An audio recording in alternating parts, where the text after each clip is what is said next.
maybe you could explain more about what it means to be in the right energy. Mm. And this, I think, comes back to the idea of decision making. And I mean, there's nothing more scarce than our time.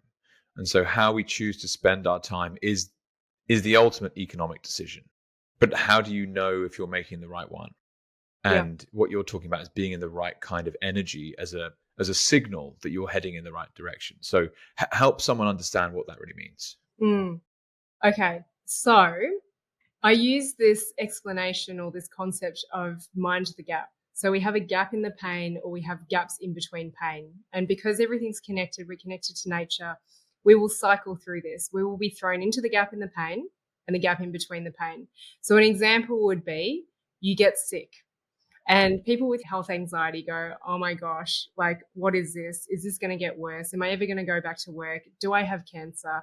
Oh my gosh, like, it's all just doom and gloom when you feel like you can't operate and you can't function. And often in this gap in the pain, we say to ourselves, when I get better, I'm going to make the most of life. I'm going to do this. I'm going to do that. I'm going to start the business. And so your body lets you get better. And then you get into the gap in between the pain, which is really the ultimate to be able to make your moves and honor the commitment of, I'm going to start that business. I'm going to do this.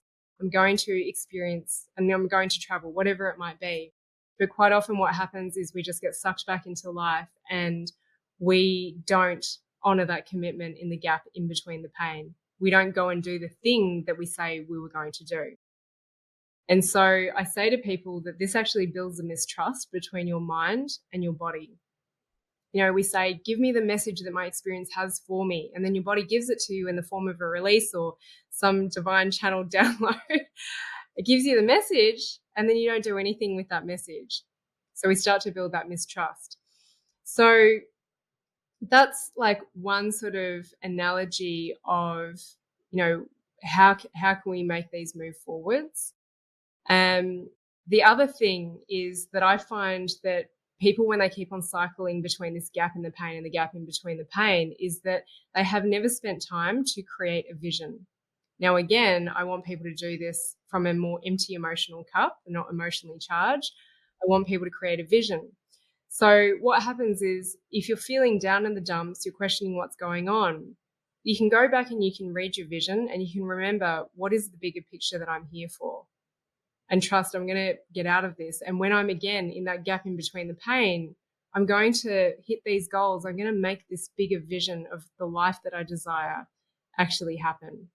So it's knowing what to do in the gap or in the void, whether it be the gap in the pain or the gap in between the pain. Does that help at all? Absolutely. And it brings to mind for me is this idea of truth. And you win, you get yourself into a winning position, and then you don't give yourself what you promised yourself. Yeah. It's like, so you're not being truthful to yourself.